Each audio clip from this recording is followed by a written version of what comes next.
में हम आपको दिन भर की चर्चित खबरें दिखाएंगे और खबर को विस्तार से समझाएंगे भी। तो आइए फटाफट से जान लेते हैं वो मुख्य खबरें जिस पर होगी हमारी नजर।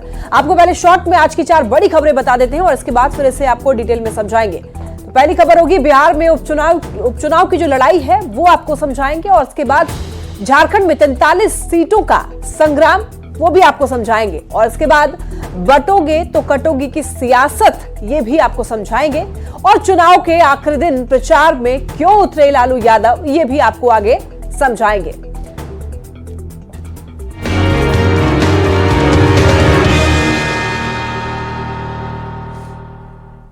आज शाम 5 बजे बिहार की 4 सीटों पर हो रहे उपचुनाव के प्रचार का शोर थम गया। दोनों ही गठबंधनों ने प्रचार में कोई कोर कसर नहीं छोड़ी। एनडीए की ओर से सीएम नीतीश कुमार और दोनों डिप्टी सीएम के अलावे चिराग पासवान और जीतन राम मांझी सहित तमाम केंद्रीय मंत्रियों ने भी एनडीए उम्मीदवारों के लिए वोट मांगे।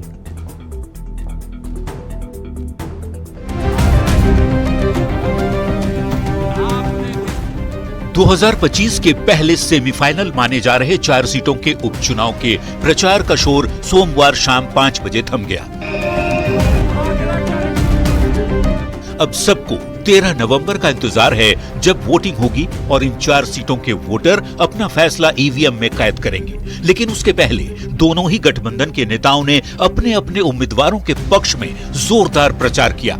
एनडीए उम्मीदवारों के लिए जहां सीएम नीतीश कुमार सहित सभी सहयोगी दलों के नेताओं ने प्रचार किया, तो इंडिया गठबंधन के उम्मीदवारों के लिए लालू प्रसाद और तेजस्वी यादव ने भी पूरा जोर लगाया। 4 सीटों पर हो रहे उपचुनाव के मैदान में कुल 38 उम्मीदवार भाग्य आजमा रहे हैं, लेकिन सीधा मुकाबला एनडीए और इंडिया के बीच ही है। लेकिन प्रशांत किशोर की पार्टी जनसुराज ने मुकाबले को त्रिकोणीय बनाने की पूरी कोशिश की है।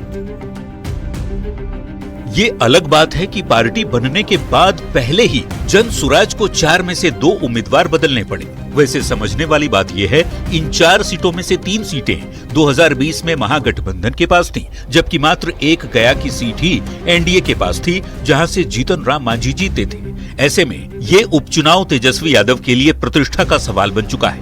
एनडीए के पास खोने को कुछ ज्यादा तो नहीं, जबकि इंडिया के पास अपनी 3 सीट को बचाने की पूरी चुनौती है। दांव पर जनसुराज के संयोजक प्रशांत किशोर की साख भी है, जो अब तक दूसरे दलों के लिए चुनावी रणनीति बनाते रहे हैं। देखना होगा वोटर किसका मान रखते हैं और किसे भाव नहीं देते हैं। Bureau report, news 18।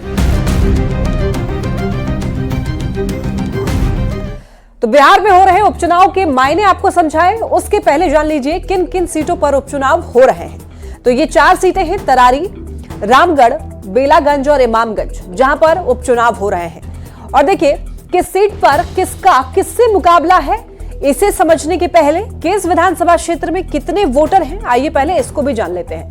देखिए सबसे पहले अगर बात तरारी सीट की करें तो यहां पर कुल वोटर की जो संख्या है यहां पर है 3,81,049। वहीं अगर रामगढ़ की बात करें तो यहां पर वोटरों की संख्या जो है वो 2,89,743। वहीं अगर इमामगंज की बात करें तो यहां पर वोटरों की संख्या है 3,15,389। वहीं बेलागंज की अगर बात करें तो यहां पर वोटर की जो संख्या है 2,88,782। और तरारी सीट की अगर बात करें तो यहां पर मुख्य मुकाबला जो है तरारी में बीजेपी से विशाल प्रशांत और सीपीआई एमएल से राजू यादव के बीच में यहां पर मुकाबला है मुख्य तौर पर। हालांकि प्रशांत किशोर की पार्टी जनसुराज ने किरण सिंह को टिकट देकर के मामले को त्रिकोणीय बनाने की कोशिश जरूर की है। लेकिन अगर अब चलिए आगे बढ़ते हैं और बेलागंज की बात करें तो बेलागंज में देखिए जेडीयू की मनोरमा देवी का मुकाबला आरजेडी के विश्वनाथ कुमार सिंह से होने वाला है। और विश्वनाथ कुमार सिंह आपको बता दें कि आरजेडी सांसद जो है वो सुरेंद्र यादव के बेटे हैं, जो कि 2020 में यहां से चुनाव जीते थे। जबकि मनोरमा देवी का भी इस क्षेत्र में अच्छा खासा प्रभाव है और जनसुराज ने मोहम्मद अमजद को मैदान में उतार करके इस चुनाव को त्रिकोणीय मुकाबला बनाने की पूरी कोशिश की है। जबकि अगर रामगढ़ की बात करें तो देखिए रामगढ़ में बीजेपी के अशोक कुमार सिंह की लड़ाई होने वाली है आरजेडी के अजीत कुमार सिंह से। और अशोक कुमार सिंह 2015 में बीजेपी से विधायक रहे हैं, तो अजीत कुमार सिंह आरजेडी के प्रदेश अध्यक्ष हैं, जगदानंद सिंह के बेटे और सांसद सुधाकर सिंह के भाई हैं। यहां पर पिछली बार बीएसपी के उम्मीदवार दूसरे स्थान पर रहा था। चलिए अब इमामगंज की बात कर ले। देखिए इमामगंज में जीतन राम मांझी की बहू दीपा मांझी का मुकाबला आरजेडी के रोशन कुमार मांझी से है और सबकी नजर इस सीट पर टिकी हुई है। तो यह देखना बड़ा ही दिलचस्प होगा कि इस बार उपचुनाव में क्या कुछ होता है, किसको जनता पसंद करती है। बढ़ते हैं आगे। झारखंड